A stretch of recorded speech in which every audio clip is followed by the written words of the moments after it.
Hey guys, welcome back to my channel. Today on The Sims 4, we will be doing something new. I've been wanting to do this for about a week now, and I figured since all the videos on my TikTok are of people talking about their forever saves, now would be a great time. So before we get into it, I'll explain a little bit why I wanted to start. I was kind of just starting to get bored with what I do in my gameplays. I sort of do the same thing over and over again. Like, I'll just pick an aspiration for a new girl every time, and then once they've completed that aspiration, or, well, not even aspiration, once I get them the job I want them to have, I quit them and then move on. So I kind of just wanted to set like actual goals, begin family lures, and just commit. Okay, so what's the game plan?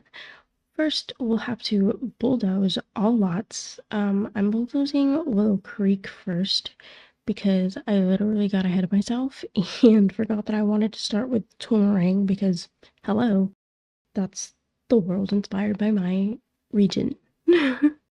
Step 2 is, to be honest, quit the game and download everything you were supposed to download before you open the game.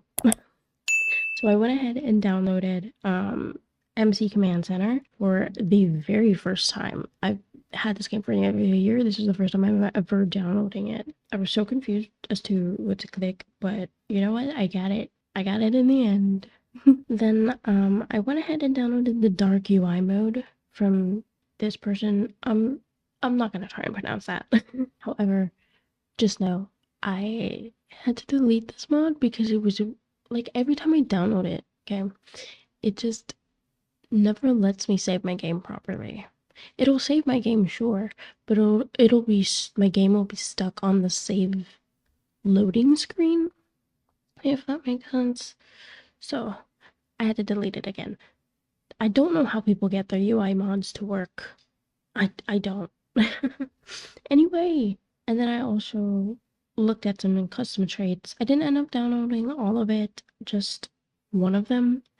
And then, yeah, just put everything in your mod folder and we're good to continue. Step 3, open up your game again. Or if you didn't, close the game. Just continue bulldozing. I know there are some creators out there who have a blank save file that they share. But I wanted to do it on my own because, well, I'm stupid and I like to make myself suffer. So while you're bulldozing, just make sure to save after like every 2 watts or something, especially if you're someone who has a lot of mods or CC, because then, well, you either might get stuck on loading or your game will crash. This has happened to me a few times, actually. Next, once you're done bulldozing, it's time to figure out what to do with the world. For me, I decided I wanted to have a separation of classes. It sounds awful saying it that way, or putting it that way, but I don't know how else to phrase it. Then I'm also going to put in a random business, no idea what it's going to be yet. And then I'm also going to include a cafe, a gym, diner, bar, and a park. And then next, once you've planned everything out, it's time to fix up your gameplay. First, go into settings by clicking the 3 dots on the upper right corner or by pressing escape. Go into game options, select long lifespan, turn off auto age for unplayed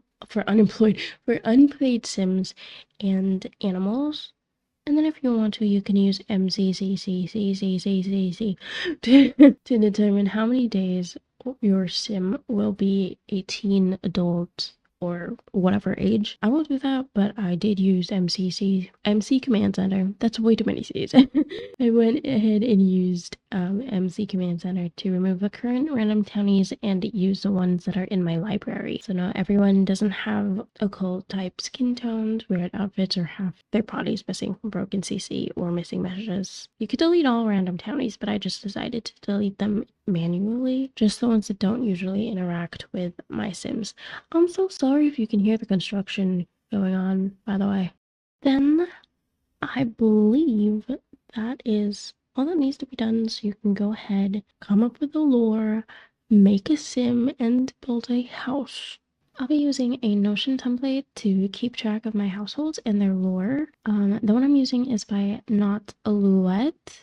Sorry if I'm not pronouncing that properly. So yeah, once you've decided what to do with your sim, you can start building and downloading their houses. I'll be looking at Pinterest for houses I may want to use. Just depends on whether or not it goes with the vibe for the specific sim I've created.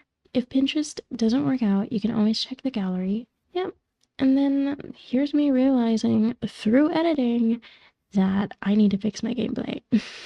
I went ahead and made a sim who owns a laundromat. I don't really play with her, but I made her anyway. I was just testing out alpha hairs, and then I made another sim after making this laundromat owner, and I've been focusing on her because I was just gonna use her to test out alpha hairs, and then I ended up loving her so much that I put her in my game and then made her a little best friend boy best friend, where I'm like planning to give them like a really slow burn. Like she's gonna be famous, she's gonna be an influencer, and then he's just gonna be a nerdy business boy. You know, I'm just gonna make them a slow burn thing. And so I'm playing with them. Yeah. Will now some of you may want to know if I will be recording any of my gameplay. I won't. Because that's just like I have my moods when I play my game. Sometimes I'll just want to play for fun. It's gonna be so unserious, but I don't really focus on their lore. I make my girl get a job, flirt with whoever, and then that's it.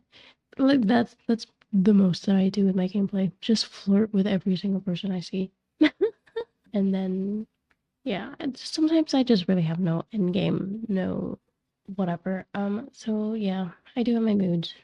Sometimes I want to play for 30 minutes. Sometimes I want to play for 8 hours. No, but yeah. Will I be posting any of my will I be posting any creative sim videos or any of my builds for when I create their homes? Sometimes for both. Sometimes I'll make a speed build video. Other times I'll just show you a cast video instead of a build video because like I can't work on 40 by 30 lots every single day or every single week. Those are just really big. And having to come up with, if like I'm just making a 2-person household and I want them to procreate, and then I'm gonna have to come up with like a 4-bedroom house just for 2 people, I get really confused. Yeah. So I'll just be done. Like if you guys have any build creators that I can download from, let me know in the comments down below. I tried building a laundromat and it just wasn't nice. It just wasn't nice. A laundromat with an apartment on top. It wasn't great. So yeah, because like honestly, the only person that I can think of is Jessica Pye, who has one of the best like homes I will ever see in the gallery. It's like my sort of type or my sort of aesthetic. With that, this was a really quick video. I'm gonna leave you. I'm not sure if I'm done creating my sim. Sorry about the G shade, by the way. I was testing it out. It's not my favorite thing in the world. It's cute for like if you want to go for a certain vibe, but like it's not my type. This is the laundromat owner, by the way. I just made her have like this really vintage style. I just thought that would fit well for her. Anyway, that is it for today's video. I hope you guys enjoyed. Leave a comment down below if you guys have any ideas for the lore of this laundromat owner or for any sim in the future. Or if you guys have any build ideas we can do for any of the new sims or EA sims. And if you did enjoy this video, don't forget to like and subscribe as that really helps me out. And I will see you guys next time. Bye!